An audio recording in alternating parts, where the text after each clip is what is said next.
नमस्कार आप सभी को, स्वागत है आपका हमारे इस प्लेटफ़ॉर्म पर। हम लोग क्लास कर रहे थे लेखपाल की। लेखपाल के लिए क्लास कर रहे थे और ग्रामीण परिवेश हमने शुरू किया था। ग्रामीण परिवेश में क्या पढ़ रहे थे? योजनाएँ, ठीक है? और योजनाओं से ही आपसे सवाल पूछे जाएँगे। इन योजनाओं में जो ग्राम रोजगार संबंधी योजनाएँ हैं, उनके बारे में डिस्कस कर रहे थे। आओ ज़रा, इसी में आगे से शुरू करते हैं। एक योजना के बारे में आपने पढ़ा होगा एनआरएलएम। एनआरएलएम समझ गए होंगे ये योजना कौन-सी है, हम किसके बारे में डिस्कस करने जा रहे हैं। इसका नाम है राष्ट्रीय ग्रामीण आजीविका मिशन, ठीक? National rural livelihood mission. लिख लो ज़रा, राष्ट्रीय ग्रामीण आजीविका मिशन, आजीविका मिशन। ये जो राष्ट्रीय ग्रामीण आजीविका मिशन है, इसको कहते हैं नेशनल रूरल लाइवलीहुड मिशन। सबसे पहले इसकी शुरुआत होती है 2010 से। दरअसल जो पहले से एक योजना चली आ रही थी, जिसको कहते हैं एसजीएसवाई, स्वर्ण जयंती ग्राम स्वरोजगार योजना। इस योजना का पुनर्गठन 2010 में एनआरएलएम के रूप में एक मिशन मोड परियोजना के रूप में किया गया था। और ये जो योजना है, ये एक केंद्र प्रायोजित योजना है। केंद्र प्रायोजित योजना। फिर आगे चल के एक तारीख आती है जून 2011। जून 2011 से इसकी शुरुआत करी गई। ठीक है, 2010 में इसका गठन किया गया। जून 2011 से इसकी शुरुआत की गई। स्थान क्या है? स्थान आपसे पूछा जाता है, याद रखना। राजस्थान की जगह है। राजस्थान में है एक जगह बांसवाड़ा। ये बांसवाड़ा से इसकी शुरुआत करी गई थी। और फिर आगे चल के ये जो एनआरएलएम है, इसका नाम बदला जाता है। नाम बदला गया, यानी नाम परिवर्तन किया गया। और एक तारीख आती है 29 मार्च 2016। 29 मार्च 2016 से इसका नाम बदल दिया गया। कब रखा गया? सॉरी, इसका नाम क्या रखा गया? नाम रखा गया DAYNRLM। यानी अब ये 2016 से DAYNRLM के नाम से जानी जाती है। बात समझ पा रहे हो? ठीक। अच्छा, अब यहाँ पर आओ। ये जो पूरी योजना है, DAYNRLM हो या फिर NRLM हो, इसमें मंत्रालय कौन सा सहभागी है? कौन सा मंत्रालय है जो इसको रन करा रहा है? याद रखो, ग्रामीण विकास मंत्रालय। ग्रामीण विकास मंत्रालय। इसके बारे में और भी कई सारी महत्वपूर्ण बातें हैं, जैसे DAYNRLM में वित्तीय बंटवारा क्या है केंद्र और राज्य के मध्य। इसमें यूपी ट्रिपल एससी आयोग के द्वारा अभी हाल ही में कोई परीक्षा कराई गई थी, उसमें पूछा गया था कि इस योजना के अंतर्गत अ, रिवॉल्विंग फंड कितना है। तो ये सारे के सारे डेटा जब मैं आपको पीडीएफ प्रोवाइड कराऊंगा, उसमें ये सारे डेटा वहां पर मेंशन कर दूंगा, तो पीडीएफ आप इसको डाउनलोड करके पढ़ना जरूर। ठीक। अब यहाँ पर इस योजना के संबंध में जून 2025 तक के हमारे पास आंकड़े हैं। पीआईबी रिपोर्ट्स के आधार पर उन आंकड़ों को देख लो, कौन कौन सी बातें आपके लिए महत्वपूर्ण है। जून 2025। जून 2025 तक के आंकड़े क्या कहते हैं इस योजना के बारे में? योजना का नाम है DAYNRLM। DAYNRLM के अंतर्गत उच्च प्रदर्शन करने वाले राज्य कौन कौन से हैं? सबसे पहले इस योजना के अंतर्गत गौर करना जरा, स्वयं सहायता समूह। स्वयं सहायता समूह, गौर करना। स्वयं सहायता समूह की संख्या सबसे ज्यादा कहाँ पर है? सर्वाधिक कहाँ पर है? ये डेटा याद रखो। बिहार, यूपी और आंध्र प्रदेश। आंध्र प्रदेश। फिर से समझ लो मैं क्या कह रहा हूँ। DAYNRLM योजना के अंतर्गत स्वयं सहायता समूह की सर्वाधिक संख्या बिहार, यूपी और आंध्र प्रदेश में सबसे ज्यादा है। फिर एक सवाल आपसे और पूछा जा सकता है जून 2025 के आंकड़ों के आधार पर, कि एक योजना है DDU GKY, दीनदयाल उपाध्याय जी के नाम से है। इसके तहत आपसे अगर पूछा जाए कि इस योजना के आधार पर सर्वाधिक उम्मीदवारों को प्रशिक्षण कहाँ पर दिया गया? ठीक है, कौन सा स्टेट है? सर्वाधिक प्रशिक्षण प्राप्त उम्मीदवार। उम्मीदवार। तो आंसर क्या होगा? किस स्टेट का नाम लोगे? अपना उत्तर प्रदेश। ये लेटेस्ट डेटा है, आपसे एग्जाम में पूछा जा सकता है। अच्छा, एक सवाल और आपसे पूछा जा सकता है। सवाल ये है कि RSEIT के अंतर्गत सबसे अच्छा प्रदर्शन किसने किया है? सबसे अच्छा प्रदर्शन। ये भी किया है अपने उत्तर प्रदेश ने, यूपी ने। ये कुछ महत्वपूर्ण डेटा हैं जो कि आप याद रखो। आगे बढ़ें। नेक्स्ट देखो, एक शब्द आपने सुना होगा, सरस आजीविका। सरस आजीविका, इस शब्द से आप वाकिफ होंगे, आप परिचित होंगे। ये सरस आजीविका क्या है? दरअसल एक, आपने प्लेटफॉर्म का नाम पढ़ा होगा, अगर नहीं पढ़ा है तो इसको याद रखना। प्लेटफॉर्म, ये प्लेटफॉर्म कौन सा है? ई सरस, ई सरस डॉट इन।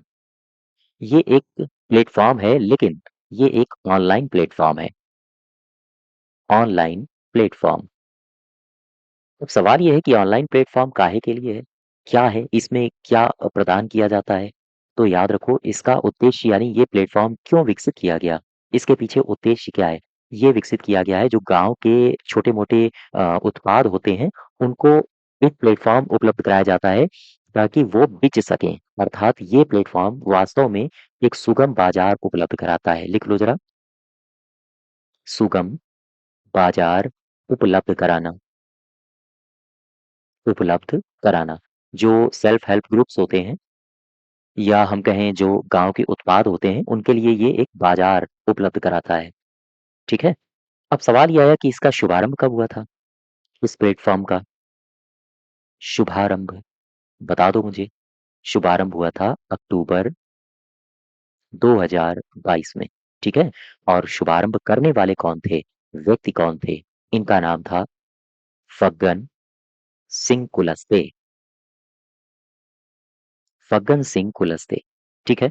और 2026 का एक लेटेस्ट न्यूज़ याद रखो। 2026 में क्या आप मुझे बता सकते हो, सरस आजीविका मेला कहाँ पर लगा है? सरस आजीविका मेला, इसका आयोजन कहाँ किया गया? 2026 की हम बात कर रहे हैं, इसी साल। ये गुरुग्राम में लगा था, गुरुग्राम में। ठीक, यहाँ तक बात समझ गए? और आगे बढ़ें? चलो भाई, और आगे बढ़ लो। मैं आपको लिए चलता हूँ, कहाँ पर ले चलो? दरअसल एनआरएलएम के बारे में पढ़ रहे थे। और ये जो एनआरएलएम है, जिसको कहते हैं राष्ट्रीय ग्रामीण आजीविका मिशन, इस मिशन के अंतर्गत और भी कई सारी योजनाएं चलाई जा रही हैं। इसके अंतर्गत चलाई जा रही चलाई जा रही योजनाएं, और कौन-कौन सी योजनाएं हैं, इनके बारे में 2-2 3-3 फैक्ट आपको याद रखने पड़ेंगे। जैसे इसके अंतर्गत एक योजना चलाई जा रही है, इसका नाम है महिला महिला किसान सशक्तिकरण। महिला किसान सशक्तिकरण, ठीक है? सशक्तिकरण परियोजना, ये एक योजना चलाई जा रही है इसके अंतर्गत। और कौन-सी योजना है? जैसे स्टार्टअप ग्राम उद्यमिता कार्यक्रम, उद्यमिता कार्यक्रम, ये चलाया जा रहा है। इसके अलावा इसी एनआरएलएम के अंतर्गत और भी कई सारी योजनाएँ हैं, जैसे आपने नाम सुना होगा दीनदयाल उपाध्याय ग्रामीण कौशल योजना, डीडीयू, इसको बोलते हैं ग्रामीण कौशल योजना, ठीक है? एक योजना है जिसको बोलते हैं ग्रामीण रोजगार संस्थान योजना।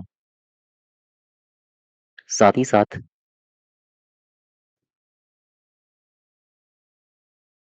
राष्ट्रीय ग्रामीण राष्ट्रीय ग्रामीण आर्थिक रूपांतरण परियोजना, आर्थिक रूपांतरण परियोजना। तो ये कुछ महत्वपूर्ण परियोजनाएँ हैं, इसी के अंतर्गत चलाई जा रही हैं। यहाँ तक बात समझ पा रहे हो? एक योजना इसी के अंतर्गत और चलाई जा रही है, जिसको कहते हैं आजीविका ग्रामीण आजीविका ग्रामीण एक्सप्रेस योजना, एक्सप्रेस योजना। अब ज़रा इस योजना के बारे में 2-2 3-3 फैक्ट मैं आपसे डिस्कस करता हूँ, क्योंकि यहाँ से सवाल आपसे पूछे जा सकते हैं। योजना का नाम है आजीविका आजीविका ग्रामीण एक्सप्रेस योजना, एक्सप्रेस योजना, ठीक है? देखो, इस योजना के बारे में एक बात तो तय है, कि ये योजना किस योजना का उप मिशन के रूप में चलाई जा रही है? मैंने अभी-अभी आपको बताया था एनआरएलएम, याद रखना। ये एक ऐसी योजना है जो कि DAYNRLM का एक उप मिशन है, उप मिशन है, ठीक? सवाल ये बनता है कि कब से इसकी शुरुआत हुई है? मुझे इसका वित्त वर्ष बता दो। वित्त वर्ष 2017-18 से। 2017-18 से इसकी शुरुआत होती है और जब इसको शुरू किया गया था, तो क्या बता सकते हो कि पायलट आधार पर कितने ब्लॉक से इसको शुरू किया गया था? 250 ब्लॉक से। आपसे सीधा सवाल पूछा जा सकता है, पायलट आधार पर कितने ब्लॉक से इसको शुरू किया गया था? 250 ब्लॉक से, ठीक? और इसका लक्ष्य है कि इस योजना के अंतर्गत चूँकि एक्सप्रेस यहाँ से देखो, ये लिखा है एक्सप्रेस। एक्सप्रेस का मतलब है कि गाँव में अ गाँव में जो ट्रांसपोर्ट कनेक्टिविटी है, उसको दुरुस्त करना। तो इस योजना का लक्ष्य है कि प्रत्येक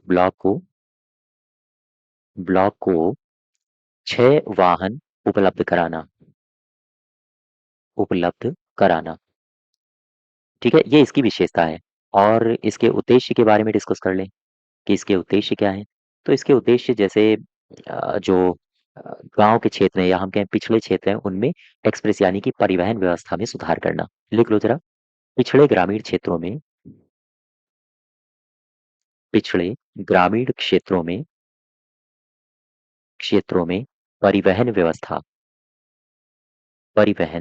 व्यवस्था में सुधार करना, ठीक है? यहाँ तक बात समझ पा रहे हो? फिर से देखो, आजीविका ग्रामीण एक्सप्रेस योजना मतलब क्या है? ये एक डीएवाई एनआरएलएम का एक उप मिशन है। 2017-18 से इसकी शुरुआत होती है, वित्त वर्ष 2017-18 से।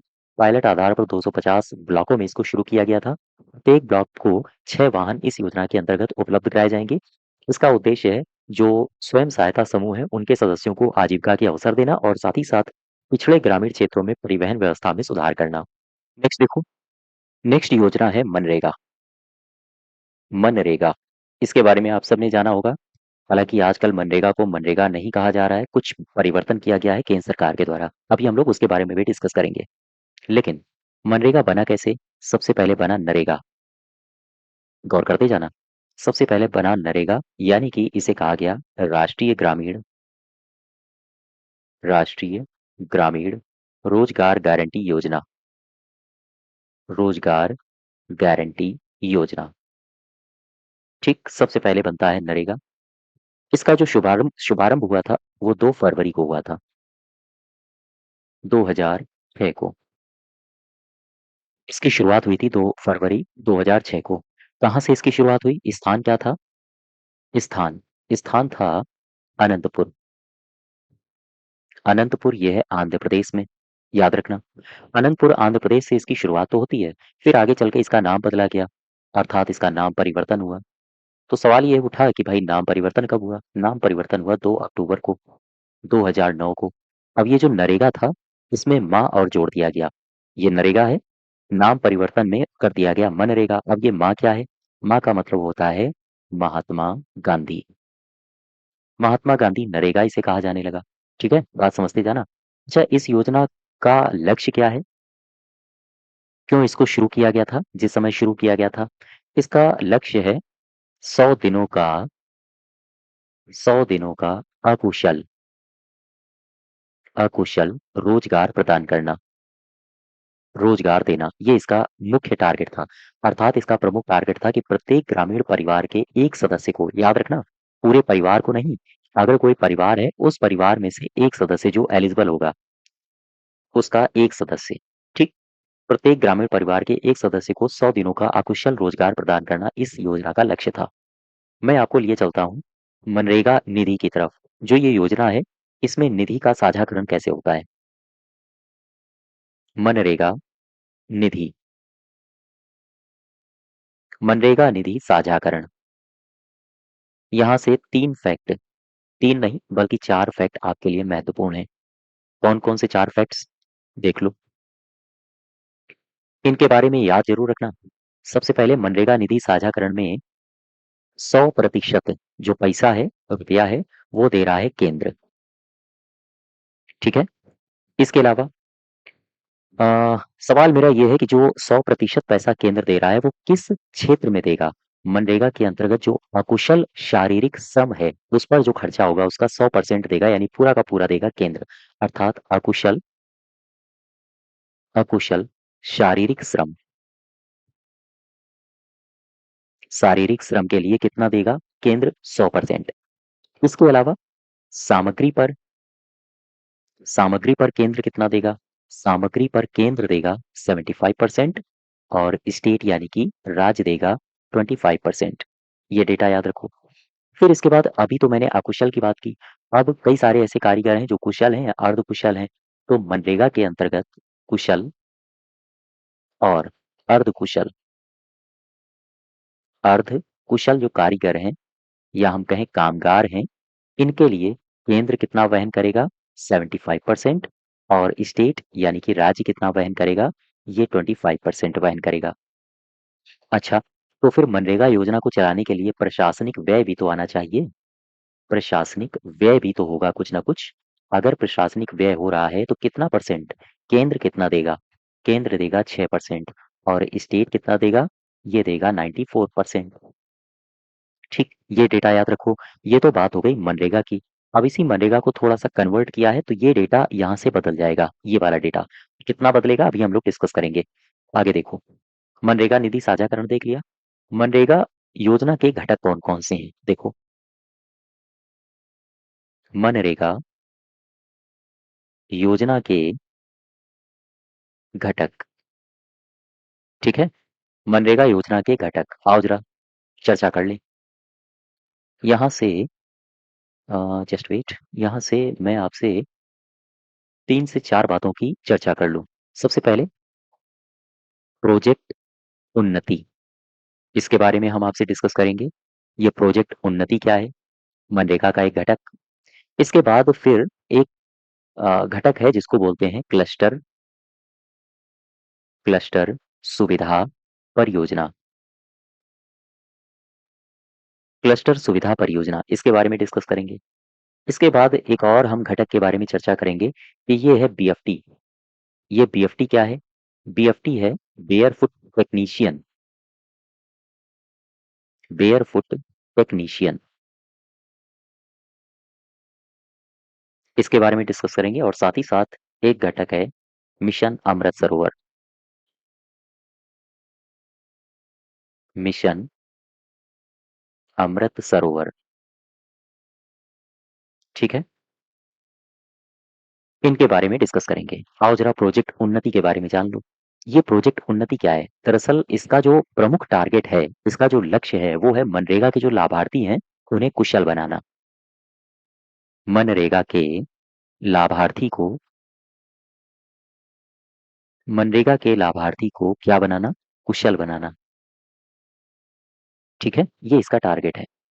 दूसरी बात, प्रत्येक परिवार के एक सदस्य को आप सबको पता होगा कि 100 दिनों का प्रशिक्षण दिया जाता है, 100 दिनों का रोज़गार दिया जाता है। तो ये जो प्रोजेक्ट उन्नति है, इसके अंतर्गत प्रत्येक परिवार के एक वयस्क को, यहाँ परिवार के सभी सदस्यों को शामिल नहीं किया गया है, एक वयस्क को 100 दिनों का मनरेगा कार्य का प्रशिक्षण दिया जाएगा। अब सवाल ये आया कि मैंने कहा एक वयस्क को, ठीक है? शब्दों पर ध्यान देना। एक वयस्क को कितने दिनों का प्रशिक्षण दिया जा रहा है? 100 दिनों का। इस वयस्क की उम्र सीमा कितनी होनी चाहिए? कितने साल से कितने साल तक के वयस्क को ये प्रशिक्षण दिया जाएगा? 18 से लेकर 45 साल। याद रखना, प्रोजेक्ट उन्नति के अंतर्गत। और ये इन सब में खर्चा तो आएगा, पैसा तो खर्च होगा, तो पूरा का पूरा खर्चा कौन दे रहा है? खर्चा उठाएगा केंद्र। ठीक। अब यहाँ पर क्लस्टर सुविधा परियोजना, बेयरफुट टेक्नीशियन। ये बेयरफुट टेक्नीशियन, ये घटक कब शामिल किया गया मनरेगा के अंतर्गत? 2015-16 में। ठीक है? और इसका जो मुख्य लक्ष्य है वो ये है कि मनरेगा पर्यवेक्षकों को सिविल इंजीनियरिंग कौशल प्रशिक्षण देना। फिर से समझ लो, इनके लिए क्या देना? सिविल इंजीनियरिंग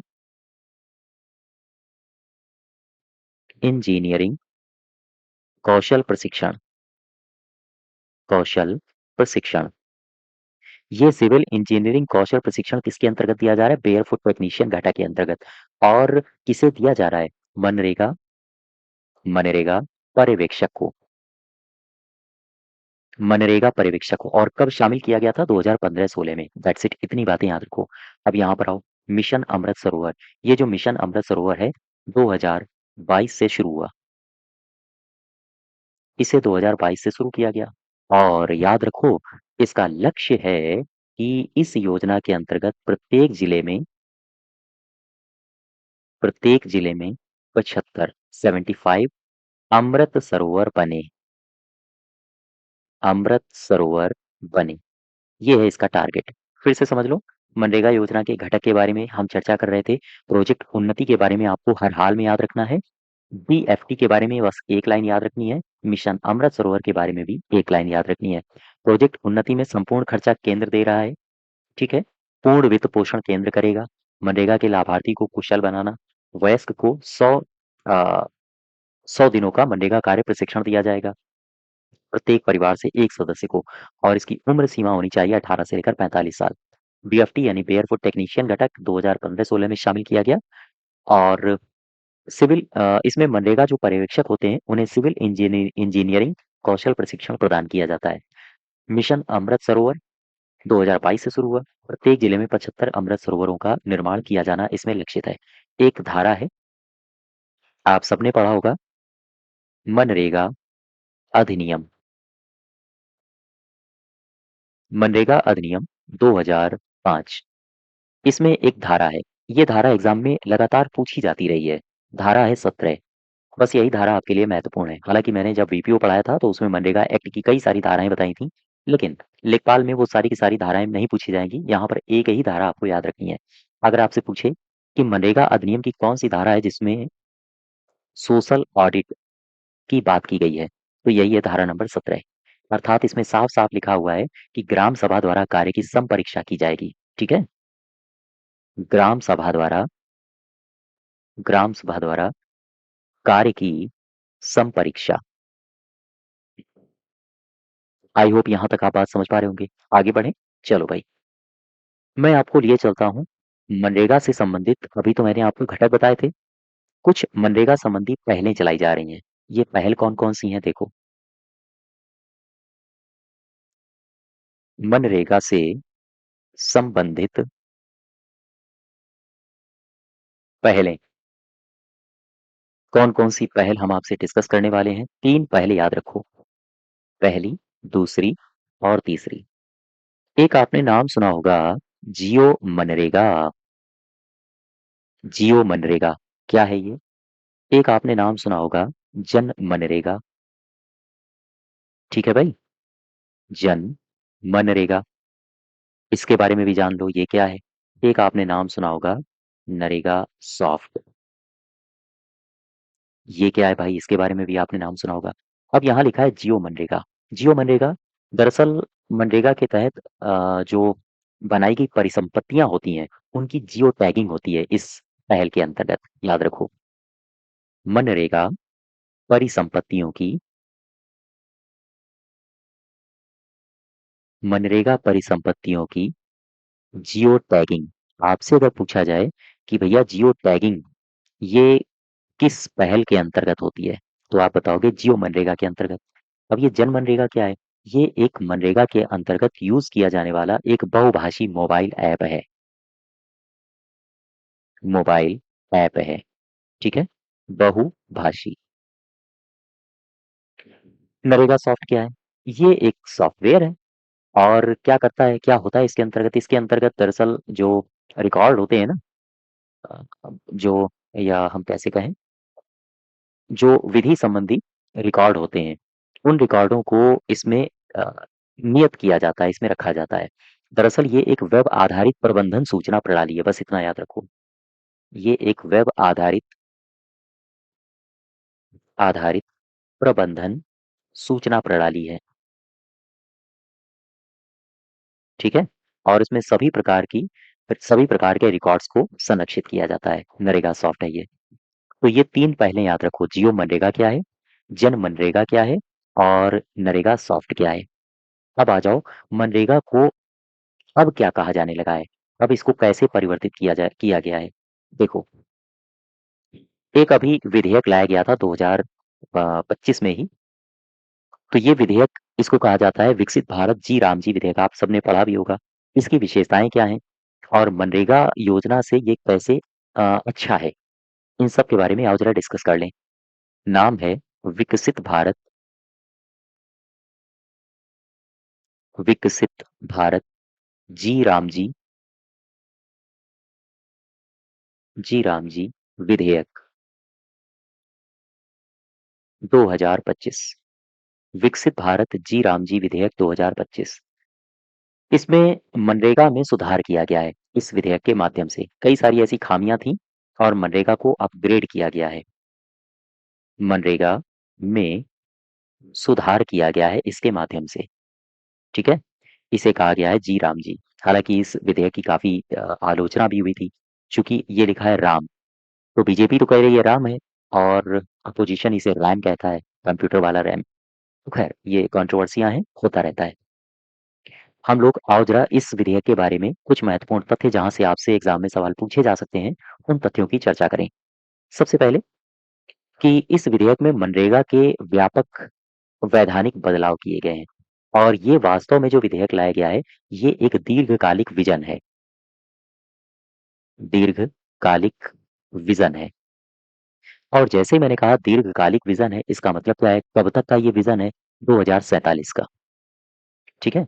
अर्थात विकसित भारत 2047 के दीर्घकालिक विजन को ये विधेयक प्रस्तुत करता है। अब सवाल सीधे-सीधे हम आते हैं सवालों पर, जहाँ से आयोग आपसे पूछेगा लेखपाल परीक्षा में। इसकी विशेषताएँ क्या हैं? इसकी विशेषताएँ, यहाँ से आपसे सवाल पूछे जाएँगे। तो इसकी सबसे पहली विशेषता ये है, 2-3 विशेषताएँ आपको याद रखनी हैं, पहली, दूसरी, तीसरी, ठीक? तो सबसे पहली विशेषता ये है कि जो अभी मैंने आपको पीछे बताया था मनरेगा में जो प्रशासनिक व्यय है, प्रशासनिक व्यय, ये केंद्र कितना दे रहा था? मनरेगा में मैंने क्या बताया था? 6%, है ना? लेकिन अब इसमें ये जो 6% की सीमा है, इसे बढ़ा के 9% कर दी गई है। ये सवाल आपसे पूछा जाएगा, याद रखना। विकसित भारत जी राम जी विधेयक में एक विशेषता है प्रशासनिक व्यय जो पहले 6% हुआ करता था, अब उसे बढ़ा के कितना कर दिया है? 9%। अभी मनरेगा के अंतर्गत कितने दिनों का रोजगार मिलता था? 100 दिन का। अब इसे बढ़ा के कितना कर दिया गया है? 125 दिन। ये भी याद रखना, 125 दिन की रोजगार गारंटी दी गई है, ठीक है? इसके अलावा इस जी राम जी विधेयक के अंतर्गत नो वर्क पीरियड कितना होगा? 60 डेज का, 60 दिनों का, 60 दिनों का नो वर्क पीरियड होगा। नो वर्क पीरियड बिल्कुल याद रखना। अच्छा, यहाँ पर एक विशेषता और बताई गई है इस विधेयक में कि जो दैनिक मजदूरी होगी ना, दैनिक मजदूरी, ये कैसे मिलेगी? दरअसल जो दैनिक मजदूरी होगी वो या तो प्रत्येक सप्ताह मिल जाएगी, प्रत्येक सप्ताह, क्योंकि महीने के बाद तो मिलेगी नहीं। ये जो इसमें काम करता है मनरेगा में एक श्रमिक, वो दैनिक मजदूर होता है, रोज कमाने खाने वाला। अब उसको अगर रोज पैसा नहीं दोगे तो कैसे काम चलेगा? रोज वो कमाता है, रोज वो खाता है ना? तो प्रत्येक सप्ताह इसको पैसा मिल जाए। अगर ऐसा नहीं हो रहा है तो काम करने की तारीख से 15 दिन के भीतर इसको पैसा मिल जाए। 15 दिन के भीतर इसे पैसा मिलना चाहिए। बात समझ पा रहे हो? तो ये है विकसित भारत जी राम जी विधेयक। अब यहाँ पर एक विशेषता और बताई गई है सरकार की तरफ से, इसका वित्तीय ढांचा।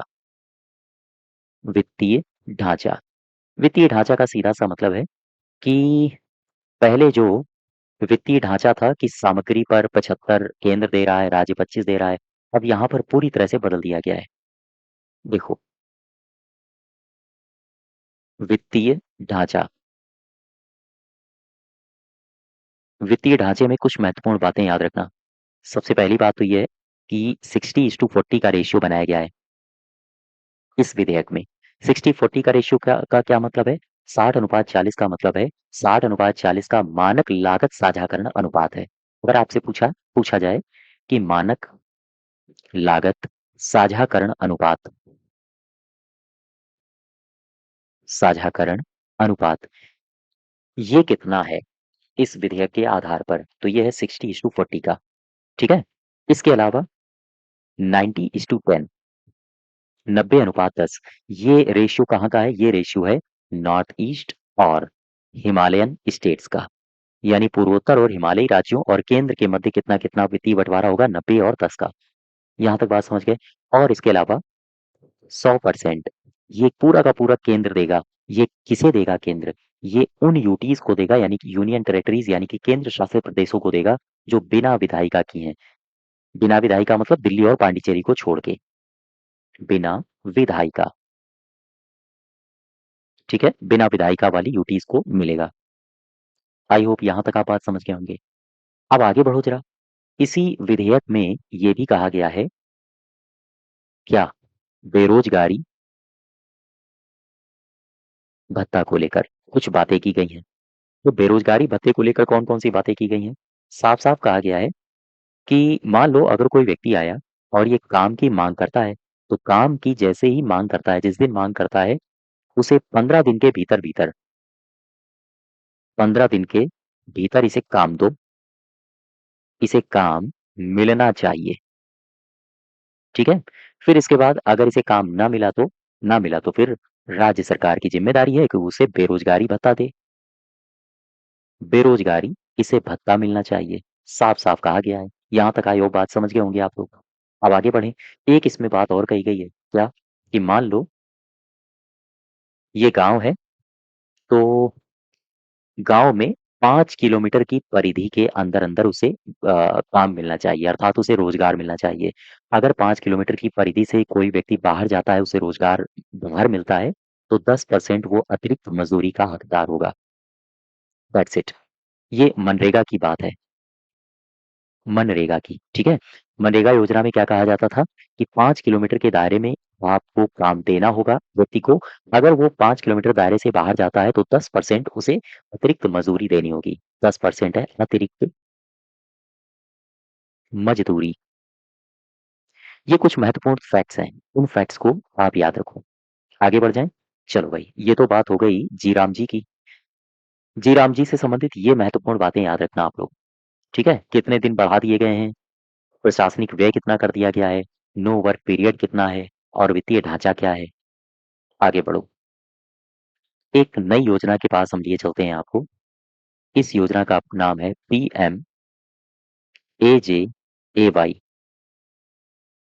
पीएमएजेएवाई क्या है इसका नाम?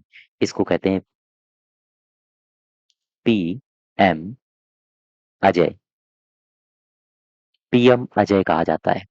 अब सवाल ये है कि इसका पूरा नाम भी मुझे बता दो। पीएम मतलब हो गया प्रधानमंत्री। पीएम मतलब प्रधानमंत्री। एजेएवाई यानी कि अनुसूचित जाति, अनुसूचित जाति। ए वाई मतलब अभ्युदय, अभ्युदय योजना। पीएमएजेएवाई का मतलब है प्रधानमंत्री अनुसूचित जाति अभ्युदय योजना। किस वित्त वर्ष में इसको शुरू किया गया? वित्त वर्ष, ये वित्त वर्ष है 2021-22। 2021-22 कौन सा मंत्रालय है? आपसे अगर मंत्रालय पूछ दे तो आप बताओगे सामाजिक न्याय, आधिकारिता, आधिकारिता मंत्रालय। ठीक है? भूलना नहीं। अब सवाल ये आता है कि पीएम अजय में 3 योजनाओं का विलय किया गया था, तब जाके पीएम अजय बनी है। इसमें 3 योजनाएँ मिलाई गई हैं, मिलाई गई यानी कि विलय किया गया है, ठीक है? अब सवाल ये है कि विलय कौन-कौन सी योजनाओं का किया गया है, तो एक योजना है जिसको कहते हैं प्रधानमंत्री आदर्श ग्राम योजना। दूसरी योजना का नाम है अनुसूचित जाति, अनुसूचित जाति उप योजना, या हम कहें अनुसूचित जाति उप योजना के लिए विशेष सहायता योजना। और तीसरी योजना का नाम है बाबू जगजीवन राम, बाबू जगजीवन राम छात्रावास योजना, छात्रावास योजना। इन 3 योजनाओं को मिलाया गया और पीएम अजय बनाई गई। अब इसका लक्ष्य क्या है? तो ज़ाहिर-सी बात है, आप इसका नाम पढ़ लो, आपको लक्ष्य पता चल जाएगा। नाम क्या है? अनुसूचित जाति का अभ्युदय करना, अर्थात इसका लक्ष्य है अनुसूचित जाति समुदायों का उत्थान करना, उनकी आय का सृजन करने का के साधन ढूँढना, रोज़गार के अवसर पैदा करना उनके लिए, बस यही इनका लक्ष्य है। ठीक है? मंत्रालय याद रखना, पूछा जाएगा। वित्त वर्ष याद रखना, पूछा जाएगा। इसका पूरा नाम पूछा जाएगा और कौन-सी योजनाओं का विलय किया गया, ये पूछा जाएगा। आगे बढ़ें। देखो, अब यहाँ पर लिखा है प्रधानमंत्री आदर्श ग्राम योजना। इसके बारे में देख लो। ये लिखा मैंने पीएमएजीवाई। सवाल आपसे पूछा जा सकता है, इसका पूरा नाम बता दो। तो बता देना, प्रधानमंत्री एजीवाई। क्या है ये? आदर्श ग्राम योजना। प्रधानमंत्री आदर्श ग्राम योजना। इसकी शुरुआत कब हुई? इसकी शुरुआत होती है 2009-10 से, ठीक है? और प्रायोगिक रूप से इसमें 5 राज्यों को चुना गया था। प्रायोगिक रूप से राज्य कितने चुने गए थे? 5। कौन-कौन से? एक तो है तमिलनाडु, दूसरा है राजस्थान, तीसरा कौन-सा है? बिहार, चौथा है हिमाचल प्रदेश और 5वां है असम। 5वां है असम। इन राज्यों को प्रायोगिक रूप से चुना गया था और याद रखें, इन सभी राज्यों के 1000 गाँव को चुना गया था, इस योजना के लिए पायलट रूप से। इस योजना के लिए कौन-सा मंत्रालय जिम्मेदार है? मंत्रालय का नाम है सामाजिक न्याय और आधिकारिता मंत्रालय। ये मंत्रालय इसके लिए जिम्मेदार है।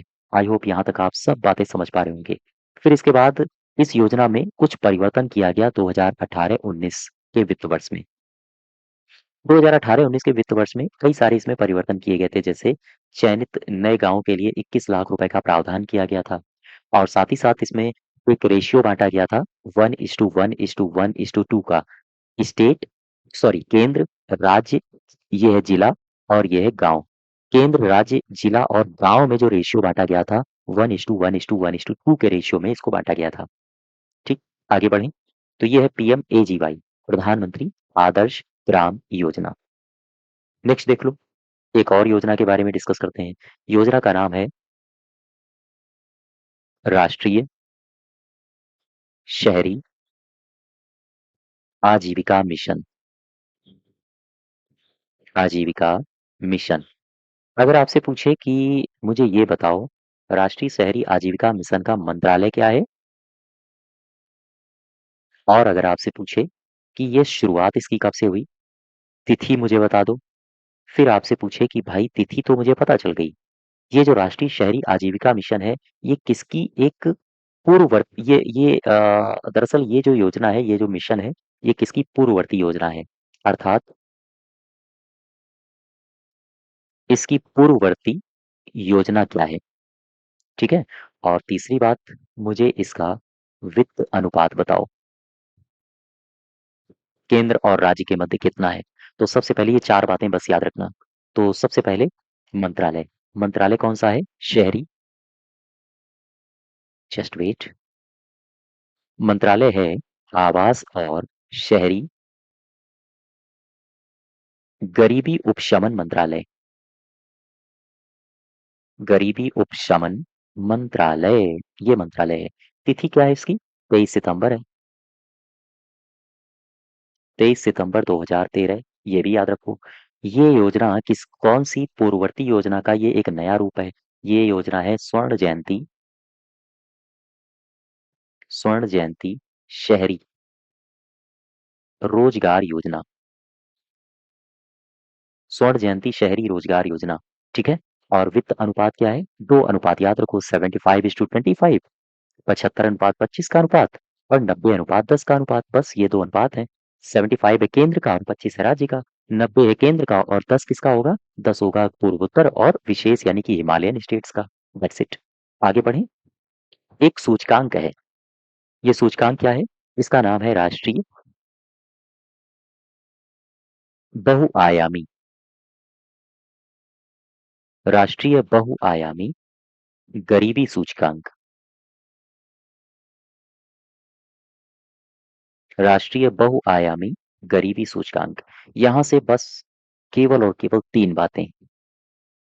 सबसे पहला, ये जो सूचकांक है इसे जारी कौन करता है? किसके द्वारा जारी किया जाता है? आप बताओगे नीति आयोग। ठीक है? कई बार एग्ज़ाम में रिपीट हो चुका है। राष्ट्रीय बहुआयामी गरीबी सूचकांक, इसमें कितने आयाम हैं? तो इसमें 3 आयाम हैं। कौन-कौन से? पहला है स्वास्थ्य, दूसरा कौन-सा है? शिक्षा और तीसरा कौन-सा है? ये है जीवन स्तर। स्वास्थ्य, शिक्षा और जीवन स्तर। और अगर आपसे पूछे इसमें इस सूचकांक में कितने संकेतक शामिल हैं? तो इनकी संख्या है 12। बस इतनी बातें याद रखो आप, ठीक है? आई होप ये सारी बातें आप समझ गए होंगे। तो ये ग्रामीण क्षेत्र से संबंधित कुछ महत्वपूर्ण योजनाएँ हैं। इसी के आगे फिर हम लोग नेक्स्ट डे कंटिन्यू करेंगे। धन्यवाद।